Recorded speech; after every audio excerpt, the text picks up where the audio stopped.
ठरलं तर मग या मालिकेच्या आजच्या भागामध्ये आपल्याला आता असे पाहायला मिळते की इकडे सायली आणि अर्जुन हे ज्या माणसाकडे विचारायला आलेले असतात तो माणूस त्या दोघांनाही सांगत असतो की नाही इथे मंदा साळुंके अशी कोणतीही बाई राहत नाही. अहो मी इथे गेल्या 40 वर्षांपासून राहतोय. मातृभवन चाळीमध्ये आजपर्यंत मंदा साळुंके अशी कोणतीही बाई राहायला आलेली नाही. मी इथल्या प्रत्येक माणसाला ओळखतो.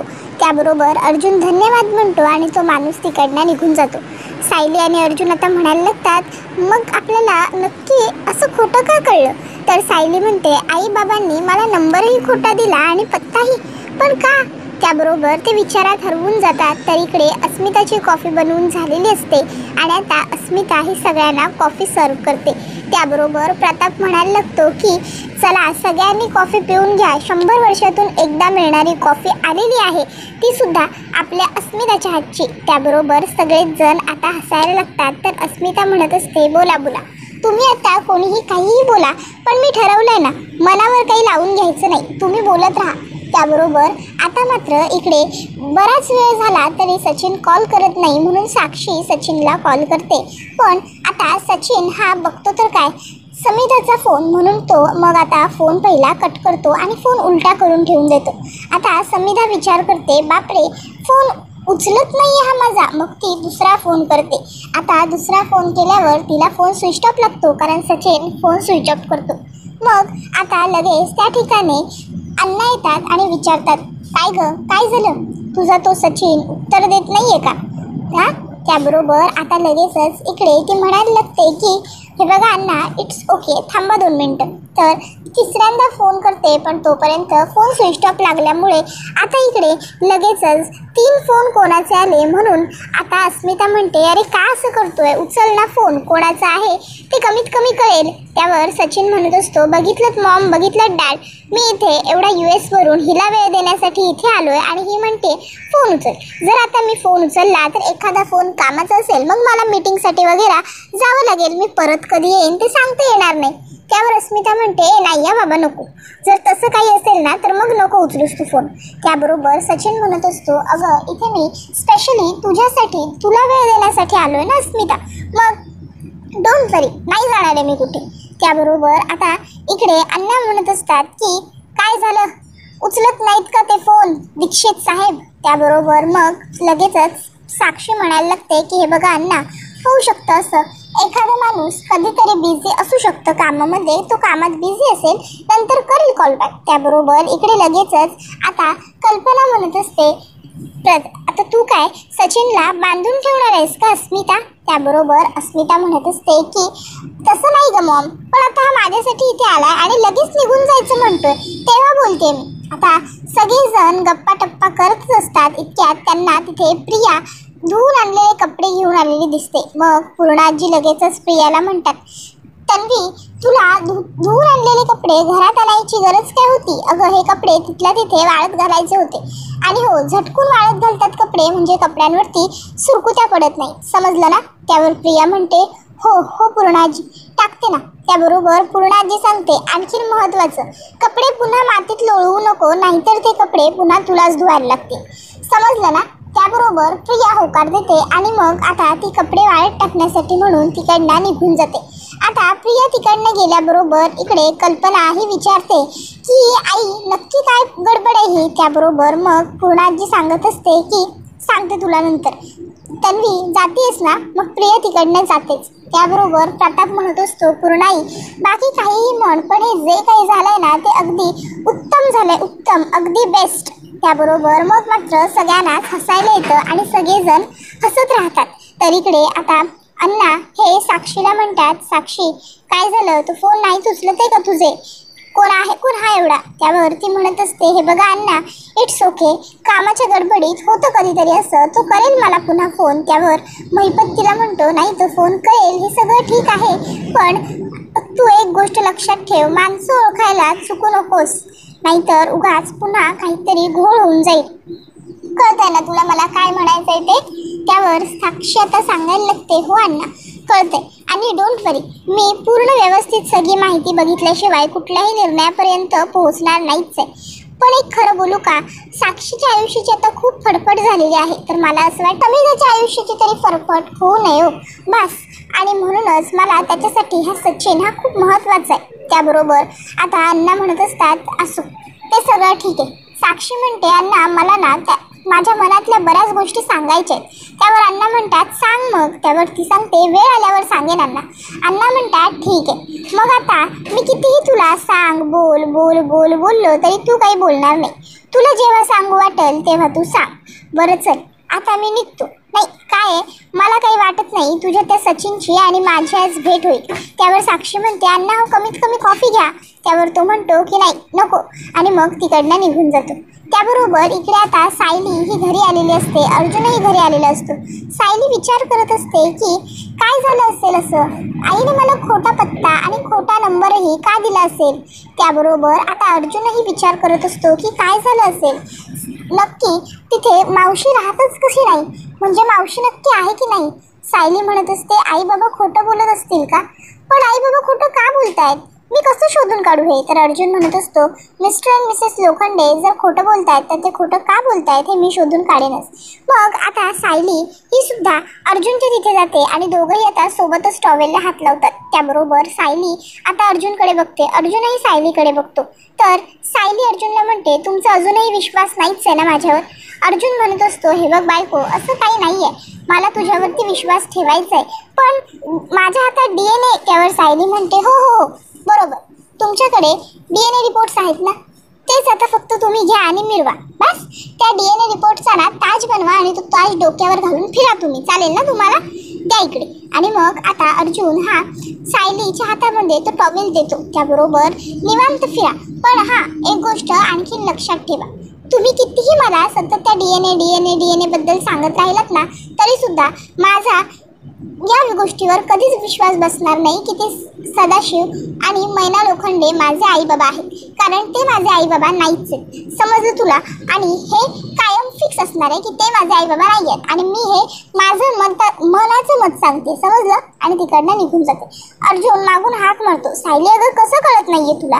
तर इकडे मैना ही झोपलेली असते आणि अचानक तिचा फोन वाजायला लागतो. ती उठते आणि म्हणायला लागते अरे फोन कुठे गेला माझा. इथं नवरा 2 दिवसापासून गायब आहे माझा आणि फोन बी घरातच विसरून गेला कुठं माझा मोबाईल. आणि मग तिला आता ड्रॉवरमध्ये फोन सापडतो. मैना आता फोन उचलते आणि म्हणते अरे हा कोणाचा नंबर आहे. जाऊ दे उचलू तू बघा. हॅलो. मग समोरची व्यक्ती सदाशिवच असते. सदाशिव म्हणतो हॅलो मैने. त्यावर मग ती म्हणते अहो तुम्ही 2 दिवसापासून कुठं आहे तुम्ही आणि हा नंबर कोणाचा आहे. त्यावर सदाशिव सांगतो अगं पाकिट मारायच्या केसमध्ये मला पकडले तर मग काय करणार आता. त्यावर ती म्हणते अहो पण मग हे भिकारी काम करायचीच कशी नव्हती. एवढी चांगली घरात राहतो एवढ्या मोठ्या तरी बी काय गरज होती तुम्हाला पाकिट मारायची. त्यावर तो म्हणतो अगं पैशांची गरज होती थोडी. त्यावर ती म्हणत असते पैशांची गरज हे असली कसली तुमची गरज. नाही ते काय नाही. आता तुमची बेल कराय तिकडं कोणी बी येणार नाहीये. त्यामुळे आज तिथे तुम्ही राहा. हां 2 दिवस एकदा का जेलात राहिलात ना मग तुम्हाला समजेल. मग तुम्ही असली कामं करणं बंद करून टाकाल. ठेवा फोन. आणि मग ती फोन कट करते. त्याबरोबर लगेचच आता विचार करते की सुभेदारांना काय सांगू. पुन्हा म्हणते मरू दे त्या सगळ्याचा विचार नंतर करेन. आता झोपून घेते पहिले. आणि मग ती झोपते. त्याबरोबर इकडे आता अस्मिता आणि सचिन हे दोघं सुद्धा झोपलेले असतात. तर आता सचिनच्या फोनवरती पुन्हा एकदा साक्षीचा फोन आलेला असतो. सचिन हा फोन हातामध्ये घेतो आणि आता तो काही उचलणार इतक्यात अस्मिता खूस बदलते. मग सचिन पुन्हा एकदा डोळे मिटतो. त्याबरोबर साक्षी विचार करते की हा फोन का उचलत नाहीये. आणि मग ती आता सचिनला पुन्हा फोन ट्राय करायला लागते. तर इकडे आता सायलीने सुद्धा झोपण्याची सगळी तयारी करून घेतलेली असते. पण तिच्या मनातनं काही विचार जात नसतात. ती विचारच करत राहिलेली असते की आई बाबा माझ्याबरोबर खोटं का बोलत असतील. खोटं बोलण्यामागे त्यांचं इंटेन्शन काय आहे कारण काय आहे. काहीही केलं तरी कळत काहीच नाहीये. आता जाऊन जर विचारलं तरी ते खरं बोलणार नाहीये. त्याबरोबर अर्जुन विचार करतो की सायलीच्या डोक्यात अजूनही बहुधा तिच्या आईबाबांचाच विचार सुरू आहे. मग तो मुद्दामून हातातली सगळी कामं बंद करत म्हणतो की चला बाबा आता जाऊन झोपलं पाहिजे. नाही, उद्या सकाळी शांतपणे विचार करता येईल आणि आपल्या प्रश्नांची उत्तर शोधता येतील ना मग.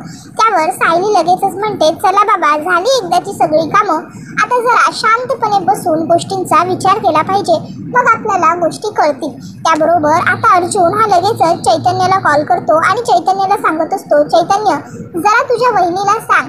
नाही काय ना, जर एखाद्या गोष्टीचा विचार आपण शांतपणे झोपून उठून केला, दुसऱ्या दिवशी केला, तर डोकं कसं फ्रेश होतं, ब्रेनला बरं वाटतं. कळलं का तुला? त्याबरोबर आता सायली सुद्धा तिथून म्हणते, चैतन्य भाऊजी, मला बोलायचंच आहे, तुमच्याशी बोलायचंच आहे. मग अर्जुनही उठून पुढे येतो, सायलीही उठून पुढे येते. तर आता चैतन्य म्हणतो, हे बघ अर्जुन. त्यावर सायली म्हणते, चैतन्य भाऊजी, अर्जुन नाही, अर्जुनची बायको बोलते. हे बघा, काही प्रश्न काही वेळेस असे असतात ना, ज्यांची उत्तरं वेळच्या वेळीच मिळायला लागतात, तरच त्यांचा उपयोग होतो. समजलं? तरच चांगली झोप लागू शकते. त्यावर चैतन्य म्हणतो, हो पण तुम्ही. त्याबरोबर आता सायली म्हणते, चैतन्य भाऊजी, आधी तुम्ही माझं ऐका.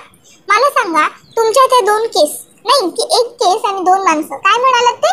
घोडे आणि काळे. हा, तुम्हाला कळलं की घोडेही खोटं बोलतोय आणि काळे तर खोटंच बोलतोय. मग तुम्ही काय करणार या सगळ्यामध्ये? सांगा ना. ते दोघं जण खोटं बोलतायत, हे त्या दोघांकडनं कसं काढून घेणार खरं?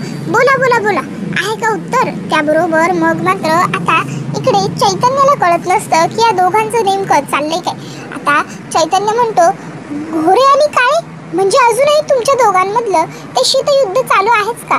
तुमचं संपलेलं नाहीये? अरे सायली वहिनी, अर्जुन, तुम्ही दोघं जण जरा शांत व्हा ना. त्याबरोबर अर्जुन म्हणतो, 1 मिनिट, तू पहिलं माझं ऐक मग बोल.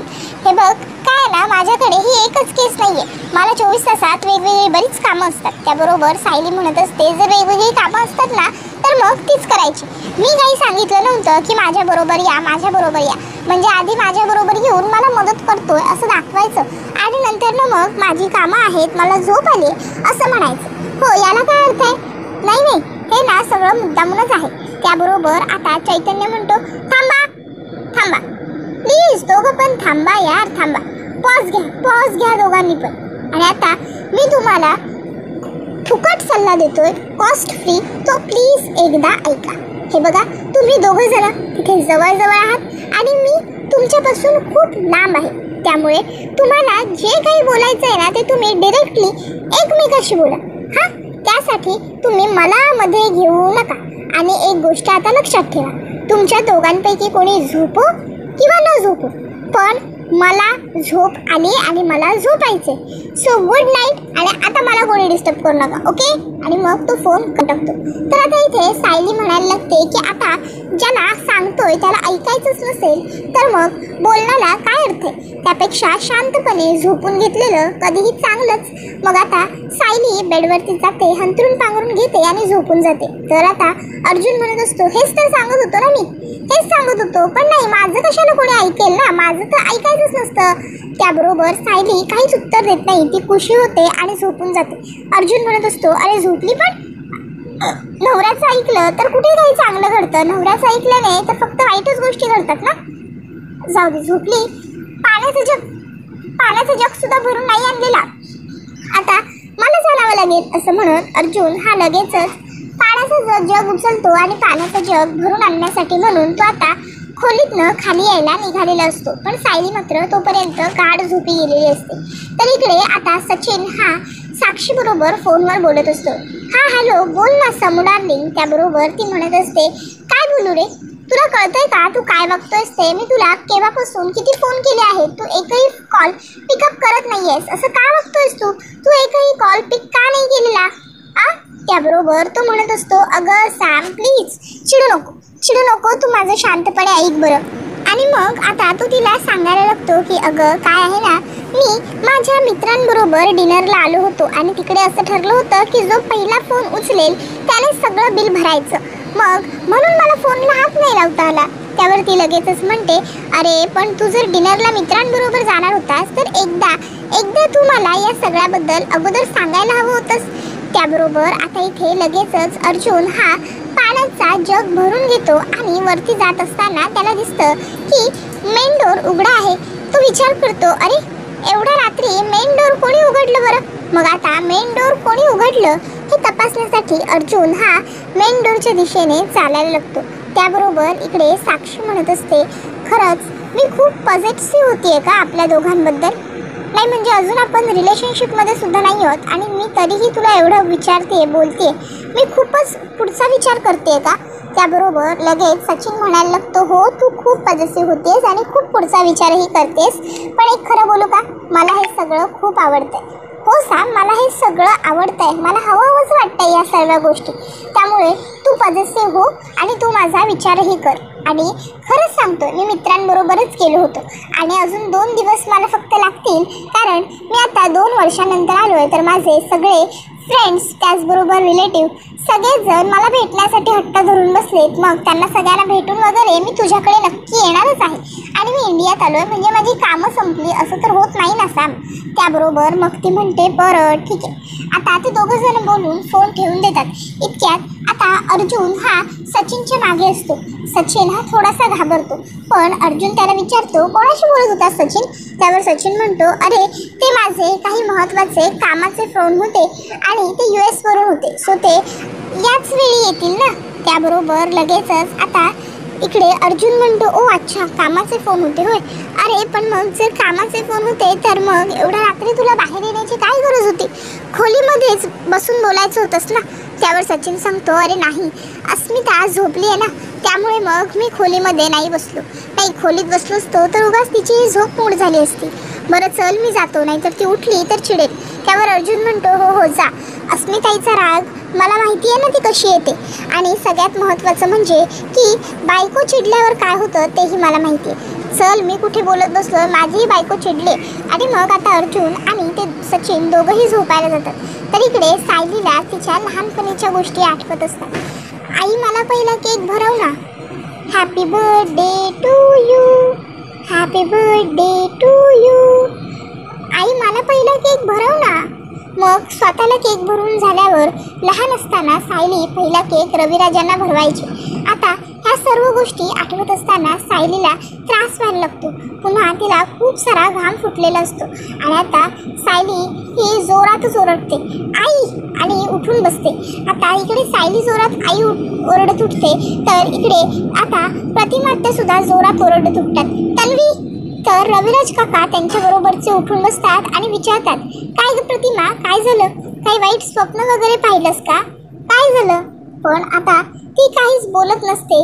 तर रविराज काका तिला म्हणतात, शांत हो, शांत हो. तर इकडे सायलीजवळ अर्जुन सुद्धा उठून बसलेला असतो आणि अर्जुन हा सायलीला म्हणतो, काय झालं सायली, काही स्वप्न वगैरे पडलं का तुला? त्यावर सायली म्हणते, हो ते माझे आई बाबा. त्यावर अर्जुन म्हणतो, पुन्हा आई बाबा. सायली हे बघ, तू आता आई बाबांचा विचार करणं थोडं बंद कर. दिवसभरात तू खूप सारी कामं करत असतेस, खूप काळजी करत असतेस अस्मिताताईची, आणि त्यात आता रात्री जर तू आई बाबांबद्दल तुझा विचार करत राहिलीस तर तुला कसं चालेल बरं, कसं वाटेल? नको असं करूस.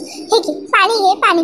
सायली पाण्याचा ग्लास घेते, पाणी पिते आणि अर्जुनला सांगते, तुमचे फुकटचे सल्ले नको आहेत मला, कळलं? त्याबरोबर मग मात्र अर्जुन गप्प बसतो. तर सायली म्हणत असते, अहो माझं स्वप्न जरा वेगळं होतं. पण अर्जुन तिला म्हणतो, प्लीज पुन्हा तो टॉपिक नको, तू शांतपणे झोप, बरं झोप. त्यानंतर प्रियाचा वाढदिवस असतो. प्रिया केक कापते. प्रतिमा तिला केक भरवायला जाते, पण आता ती तिला केक न भरवता मागे सायलीकडे येते, सायलीला केक भरवते. सायली तोच हात घेऊन रविराज काकांकडे जाते आणि त्यांना केक भरवते. मग तिने त्यांना केक भरवल्यावर प्रतिमा लगेच म्हणते, रविराज तुम्हाला आठवतंय लहान असताना तन्वी सुद्धा असंच, मी पहिला तिला केक भरवला की माझा हात घेऊन तुमच्याकडे यायची आणि तुम्हाला केक भरवायची. त्याबरोबर मग मात्र आता सायली इकडे म्हणायला लागते की हे सगळं मला माझ्याबरोबर पूर्वी घडून गेलंय असं का वाटतंय. सायली कानावर दोन्ही घट्ट हात घेते, आई मला पहिला केक भरव ना, आई ये ना ग भरव ना केक.